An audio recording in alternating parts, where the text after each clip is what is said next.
नमस्कार. माझं नाव अमेय ओक. मी आज आपल्यासमोर 3 कविता सादर करणार आहे.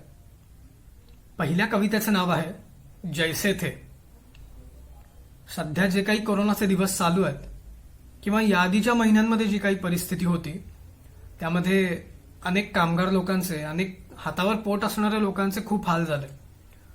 आपल्या सगळ्यांनाच माहिती आहे त्यातले अनेक बाहेरच्या राज्यातले कामगार हे अगदी पायपीट करत त्यांच्या घरापर्यंत गेले. त्यांची मानसिकता काय असेल हे सांगणाऱ्या ह्या साधारण 4 ओळी आहेत. कवितेचं नाव आहे जैसे थे. बरं चाललंय म्हणता म्हणता सगळ्यालाच पुन्हा ब्रेक लागला. बरं चाललंय म्हणता म्हणता सगळ्यालाच पुन्हा ब्रेक लागला. 2 वेळच्या भाकरीचा प्रश्न आवासून उभा राहिला. कोण्या एका बाहेरच्या पाहुण्यामुळे ही अवस्था झाली. कोण्या एका बाहेरच्या पाहुण्यामुळे ही अवस्था झाली. साला आपली परिस्थिती मात्र जैसे तेच राहिली. लई वर्षांनी गड्या रिकाम्या हातानं गावाकडची वाट धरली. लई वर्षानं गड्या रिकाम्या हातानं गावाकडची वाट धरली. खायला काय, लेकरांचं काय, करायचं काय हीच कोडी सतत समोर यायला लागली. बोट दाखवायला समधी पुढं, काम द्यायला मात्र हाताची घडी. बोट दाखवायला समधी पुढं, काम द्यायला मात्र हाताची घडी. साला आपली परिस्थिती मात्र जैसे तेच राहिली. काल पातूर पाहिलेल्या स्वप्नांचा पार चेंदामेंदा झाला. काल पातूर पाहिलेल्या स्वप्नांचा पार चेंदामेंदा झाला.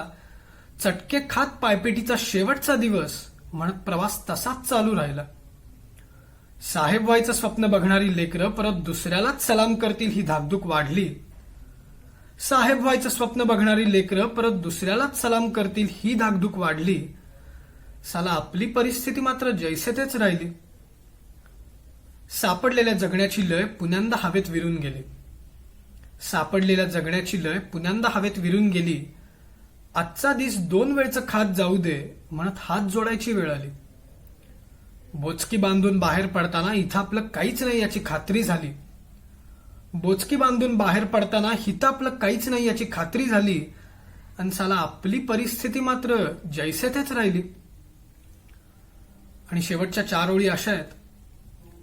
अखेर दारात पाय पडला तवा कुठं जीवात जीव आला. अखेर दारात पाय पडला तवा कुठं जीवात जीव आला. लेकरानं घट्ट धरलेला अंगठा रडायला भाग पाडून गेला. पुण्यांदा शहराची वाटच नग म्हणत एकदाची पाठ टेकली. पुण्यांदा शहराची वाटच नग म्हणत एकदाची पाठ टेकली. आणि साला आपली परिस्थिती मात्र जैसे तेच राहिली. आपली परिस्थिती मात्र जैसे तेच राहिली. दुसऱ्या कवितेचं नाव आहे 4 ओळी ओठांवरच्या. कविता म्हणल्यानंतर त्याच्यामध्ये प्रेम ही एक भावना कायमच असते. म्हणजे प्रेमात पडलेल्या लोकांपैकी अनेक जण अनेक माध्यमं वापरत असतात आपल्या समोरच्या व्यक्तीचं कौतुक करायसाठी. त्यात कविता हे एक इफेक्टिव्ह माध्यम आहे असं म्हणायला हरकत नाही. तर त्याच विषयी अर्थात तिच्याविषयी या 4 ओळी आहेत. 4 ओळी ओठांवरच्या. 4 ओळी ओठांवरच्या गुणगान तुझेच गात होत्या. 4 ओळी ओठांवरच्या गुणगान तुझेच गात होत्या. किती गोडवे गायले तरी अपुऱ्या शब्दात रखडत होत्या. 4 ओळी ओठांवरच्या गुणगान तुझेच गात होत्या. किती गोडवे गायले तरी अपुऱ्या शब्दात रखडत होत्या. कौतुकास तुझ्या वाटा अगणित सापडत होत्या. कौतुकास तुझ्या वाटा अगणित सापडत होत्या. गझल 4 ओळ्याही व्यक्त व्हायला कमी पडत होत्या. 4 ओळी ओठांवरच्या तुझ्यावर हिरमुसल्या होत्या. 4 ओळी ओठांवरच्या तुझ्यावर हिरमुसल्या होत्या. कमी भासणाऱ्या वेळेची चांगलीच साथ देत होत्या. 4 ओळी ओठांवरच्या तुझ्यावर हिरमुसल्या होत्या. कमी भासणाऱ्या वेळेची चांगलीच साथ देत होत्या.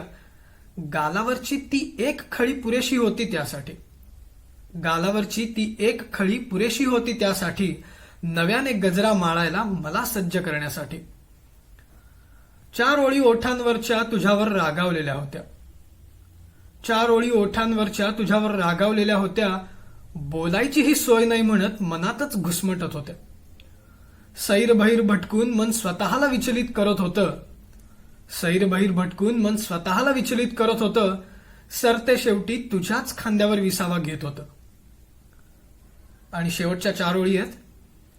4 ओळी ओठांवरच्या तुझे आभार मानत होत्या. 4 ओळी ओठांवरच्या तुझे आभार मानत होत्या, प्रेमाची व्याख्या रोज तुझ्याचकडून शिकत होत्या. 4 ओळी ओठांवरच्या तुझे आभार मानत होत्या, प्रेमाची व्याख्या रोज तुझ्याचकडून शिकत होत्या. हवा हवासा वाटणारा तुझाच तो एक हात होता. हवा हवासा वाटणारा तुझाच तो एक हात होता. कवितेचा हा घाट त्याचसाठी घातला होता. कवितेचा हा घाट त्याचसाठी घातला होता. आणि तिसरी आणि शेवटची कविता आहे. त्या कवितेचं नाव आहे एक गाणं पुरेसं आहे. आपल्याला आयुष्यात अनेक असे प्रसंग येतात किंवा रोजच्या जगण्यात सुद्धा अनेक अशा सिच्युएशन्स येतात की ज्याच्यामध्ये कुठलं ना कुठलं गाणं खूप सूट होतं असं आपल्याला वाटतं. त्याच गाण्याविषयी आणि त्या संगीतीय जगण्याविषयी या 4 ओळी आहेत. कवितेचं नाव आहे एक गाणं पुरेसं आहे. एक गाणं पुरेसं आहे दिवसाची सुरुवात प्रसन्न करायला. एक गाणं पुरेसं आहे दिवसाची सुरुवात प्रसन्न करायला, दिवसभर काहीतरी गुणगुणायला, वेळ काळाचं भान हरपायला आणि भावनांचा कल्लोळ उठवायला एक गाणं पुरेसं आहे. एक गाणं पुरेसं आहे तिचं माझं नातं जोडायला.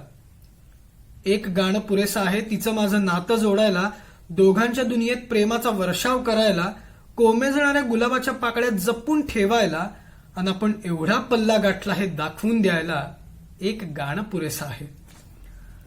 एक गाणं पुरेसं आहे विंडो सीट स्पेशल करून द्यायला.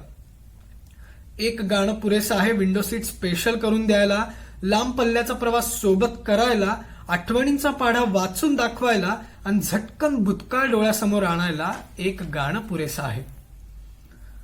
एक गाणं पुरेसं आहे तरुण रक्त उसळवून द्यायला.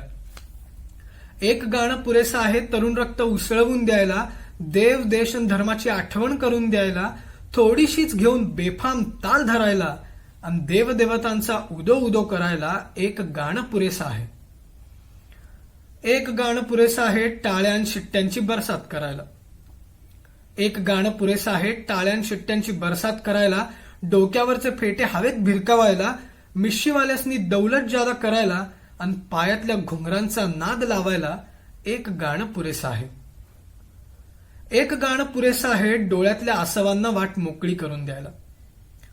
एक गाणं पुरेसं आहे डोळ्यातल्या आसवांना वाट मोकळी करून द्यायला, नाकारलेल्या विरहाची आठवण करून द्यायला, त्याच खांद्यावर हात टाकून सांत्वन करायला आणि मनाचा एक कप्पा त्याचसाठी राखून ठेवायला एक गाणं पुरेसं आहे.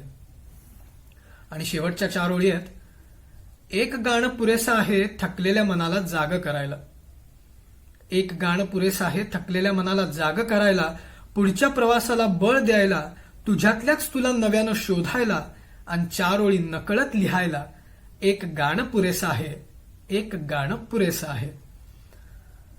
आशा करतो या तिन्ही कविता तुम्हाला सगळ्यांना नक्कीच आवडल्या असतील. तुमचे प्रतिसाद नक्की कळवा. धन्यवाद.